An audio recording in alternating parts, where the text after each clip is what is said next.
Bonjour, dans la lutte contre la loi travail, tous les coups sont-ils permis sur les réseaux sociaux? Sur Facebook, une enseignante poste une vidéo titrée « Tais-toi Macron ». Elle en est maintenant à 2 millions de vues. Sur Twitter, des partisans particulièrement violents de cette loi travail voient leur identité brusquement révélée contre leur gré. Liberté d'expression, bienfaits et méfaits de l'anonymat sur les réseaux sociaux.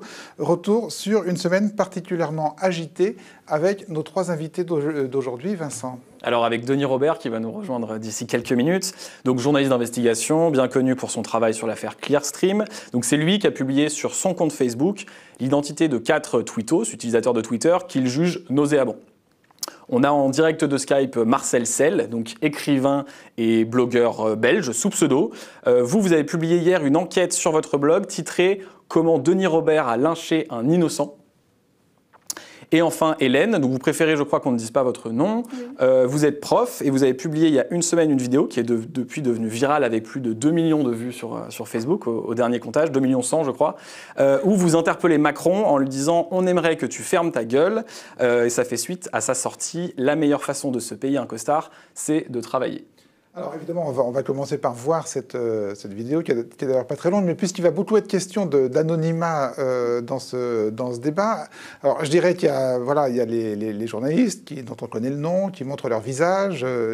À l'autre bout, il y a les internautes, les twittos souvent anonymes et qui postent sous pseudonyme. Puis entre les deux, il y a vous, c'est-à-dire on a vu évidemment votre visage sur la vidéo, on connaît votre prénom, vous ne voulez pas donner votre nom, pourquoi ? Bon, c'est un petit peu compliqué d'une part du fait que je sois prof, fonctionnaire, etc. Et puis effectivement, je parle à visage découvert, donc je ne suis pas anonyme pour mes proches, pour ma hiérarchie qui peut me reconnaître sans problème. Et vos élèves. Et mes élèves. Mais en revanche, je préfère pas que mon nom sur Google dans quelques années fasse ressortir cette vidéo. Peut-être que ce serait pas négatif, mais dans le doute, il vaut mieux un petit peu de prudence. D'accord. Alors, Tais-toi Macron, donc c'était sur Facebook la semaine dernière.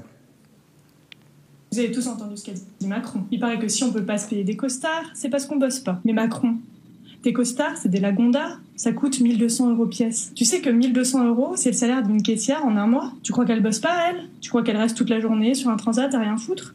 Si tu veux qu'on se paye des costards comme toi, il faudrait aussi qu'on soit payé comme toi. Mais justement, toi tu trouves que les ouvriers, les salariés, ils sont un petit peu trop payés en France. Il y a eu trop de hausse de salaire d'après toi. Par contre, quand c'est ton camarade du Parti Socialiste, le PDG de Capgemini, qui s'augmente de 700 000 € pour arriver à un salaire de 4,8 millions d'euros en 2015, là, tu penses qu'il ne faut pas de loi pour plafonner le salaire des hauts dirigeants. Macron, nous on n'a pas de problème avec nos t-shirts. On est fiers de nos t-shirts. On va bosser avec. Va voir les gars, les filles sur les chantiers, dans les usines, dans les hôpitaux.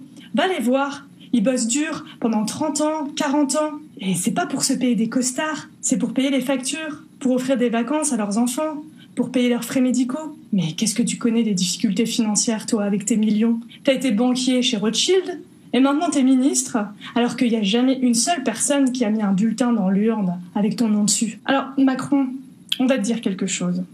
On aimerait bien quand même que tu fermes ta gueule. Parce que sinon, on va faire comme chez les syndicalistes de chez Air France.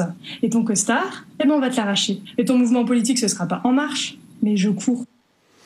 Alors, ça sent la vraie colère, hein, ça sent le coup de colère spontané. Quel a été le déclencheur ?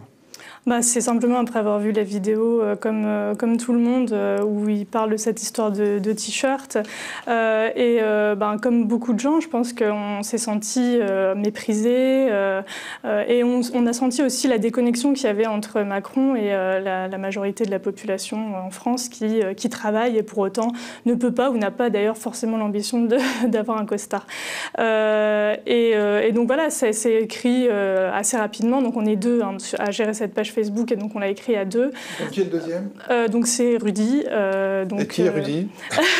Voilà, c'est un ami avec qui on travaille sur cette page, donc Faisons les poches au sein sans famille. Sur une page Facebook, hein, voilà. que vous avez ouverte quand ? Alors, j'étais pas là au départ, mais ça date d'avril 2014. Donc c'est Rudy qui en est à l'origine. Et donc voilà, donc elle fonctionne depuis un peu plus de 2 ans. Et Rudy, d'après ce que j'ai lu, qui est aussi enseignant, qui est conseiller principal d'éducation, oui, c'est ça ? Dans le même établissement que vous ? Non. Non, dans un autre établissement. Oui, ailleurs. D'accord. Et c'était votre première vidéo? Habituellement, vous vous exprimez surtout par texte ou par infographie? Par visuel, oui, c'est ça.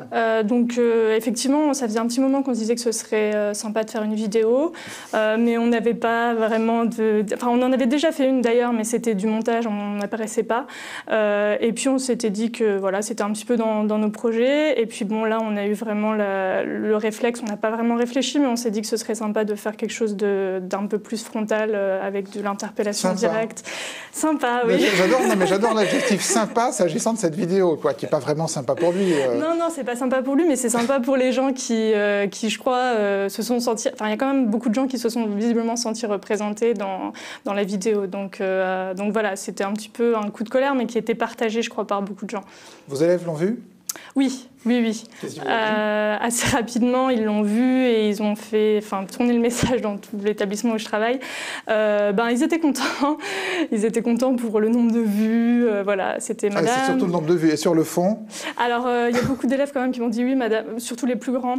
Oui, on est d'accord avec vous. Mes parents sont d'accord, ils ont vu la vidéo, etc. Mais l'aspect buzz, nombre de vues, leur a beaucoup plu. Ça impressionne. Voilà. Ça impressionne. Votre hiérarchie l'a vu? Je ne sais pas. Aucune remarque. Aucun retour. Je ne sais pas. Vous êtes prof de quoi? D'histoire géo. D'histoire géo. Vous enseignez aussi l'instruction civique ou pas? Oui, éducation morale et civique, ça s'appelle. Éducation morale et civique, voilà. ça s'appelle. Bon, parce que quand même, je vais vous faire une objection de vieux con, mais il faut bien que quelqu'un la fasse. Emmanuel Macron est ministre de l'économie, il représente quand même une institution de la République.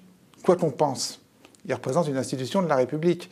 Est-ce que vous pensez que l'institution de la République qu'il représente est bien traitée dans votre vidéo ?